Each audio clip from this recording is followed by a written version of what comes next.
In the Ramayana, Tulsidas Ji Maharaj has said, do you wish to get devotion? Perfect devotion? Yes. So then understand. Jahi na chahiya kabhu kachu, tum san sahaj saneha. You will only get it when you desire nothing in return for devotion. In other words, you love God and don't want anything in reciprocation. Not sukha sampatti gharave kashtamite tanaka om jai jagadisha hare. None of that. Jahi na chahiya kabahu kachu, tum san sahaj sane. To that devotee, if we ask, why do you engage in bhakti? Why do I engage in bhakti? Yeah, tell me, there must be some reason. Do you do it to get material rewards? Chi. Absolutely not. Do you do it for mukti, liberation? Of course not. Do you do it to get darshan of God? What value does darshan have? Really? Darshan also does not have value? No. When you read the Puranas, you find the devotee crying, Lord, give me darshan, give me darshan. And the Lord manifests. Before Dhruv, before Prahlad, etc. And God says, here I am. The devotee says, my Lord, you have come. Yes, I have come. Thank you, Maharaj. Now there is something that I want from you. Are, I have already come. What else do you want? When I have come, then what remains? Are, Maharaj, you are nothing special. There is something care of you.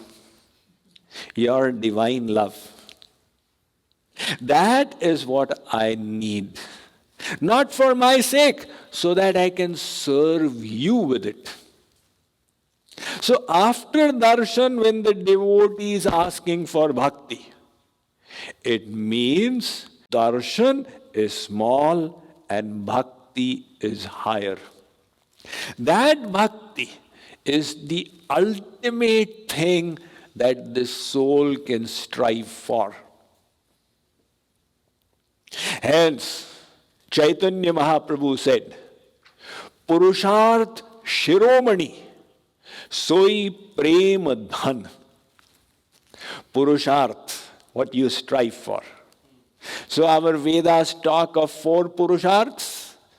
You must have heard of these 4, right? Anybody like to say what are the 4 Purusharths in our Vedic literature? Dharma, Arth, Kam, Moksha. So Chaitanya Mahaprabhu says, Pancham Purusharth. Beyond all, because neither of Dharma, Arth, Kam, Moksha can enslave God. So this is Purusharth Shiromani, going beyond all these 4. That bhakti. And it is not attained easily. Kahu kahu vrishti sharadi thori, ko ek pav bhagati kahu mori.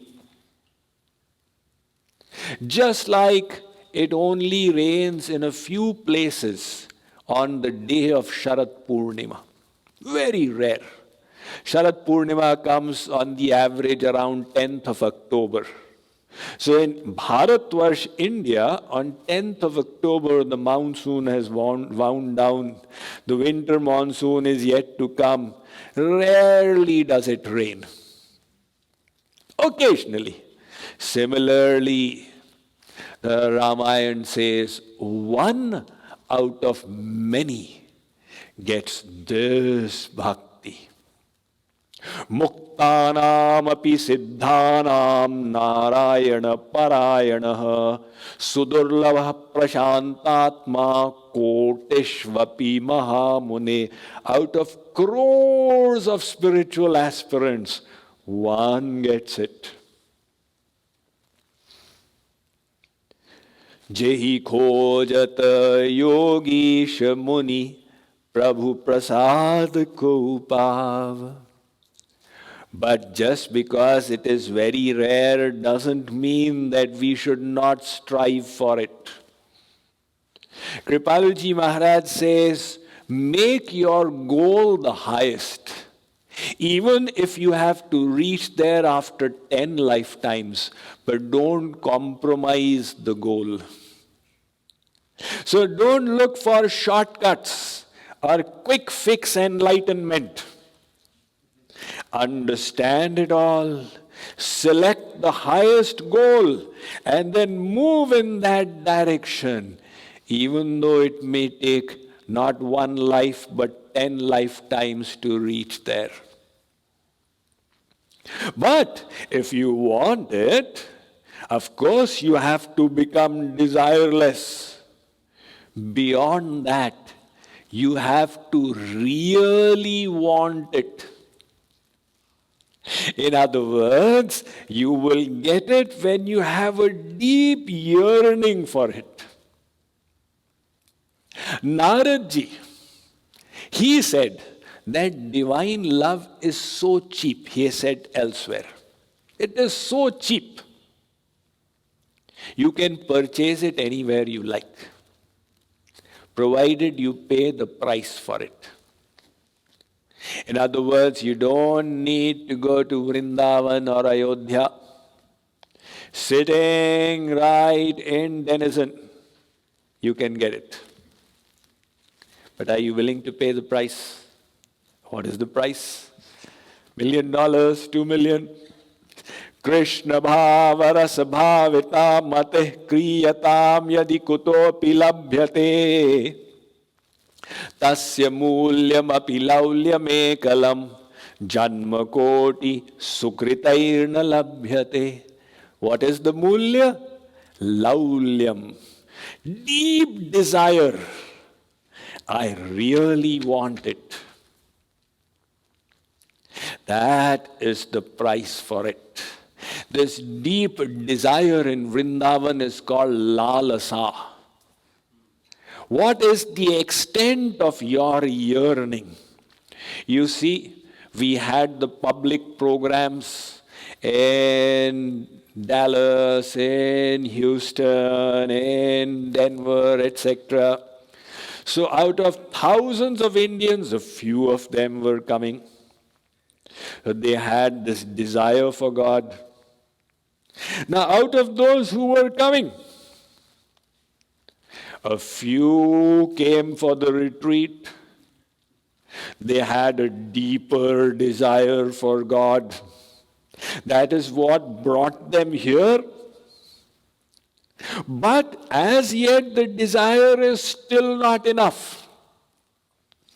You need to create an intense yearning, which Chaitanya Mahaprabhu says, Yugayitam nimeshena chakshusha pravrishayitam shunyayitam jagat sarvam govinda virahena me. He says, without my Govind, one moment in waiting is seeming like an age long. The whole world is appearing void, and tears are constantly rolling out of my eyes. That is the lalasa of what the Brajbasis have described as lalasa.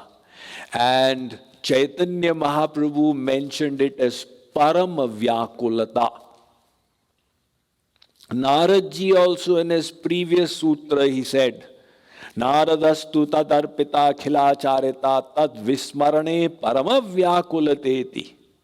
He was explaining what is bhakti, so he said, to do everything for God. And if you forget Him for one moment, become extremely harassed. What's the matter? How come I forgot Him? Mahaprabhu Vallabhacharya, he called it sadhan heenata.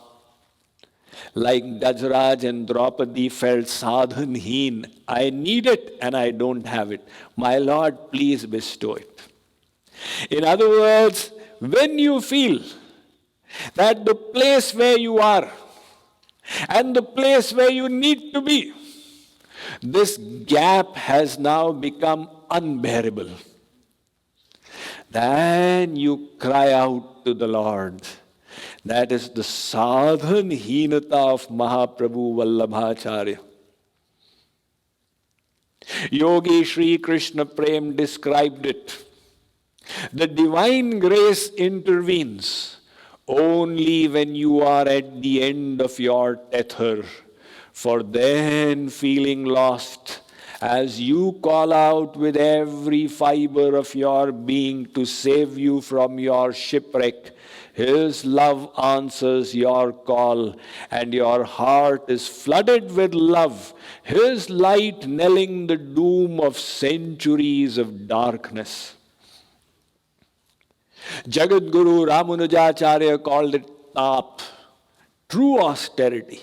Tapasya is austerity.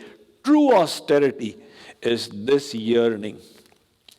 Jagadguru Shankaracharya called it mumukshutva, the thirst for salvation. So you may say, Swamiji, I came to enjoy my weekend for this retreat, and you have set such a high objective, I am already feeling overwhelmed. I am just letting you know where the bar is, when God will take us. But remember the law of incremental growth. We only have to think, how can we take one step forward from where we are? Right? You don't have to look on the whole journey. Oh my God, I'll have to go there. I am reminded of a clockmaker. He made a grandfather clock out of wood. And as he was about to start it in motion, he heard a sigh. Oh, who is sighing out here? The clock spoke.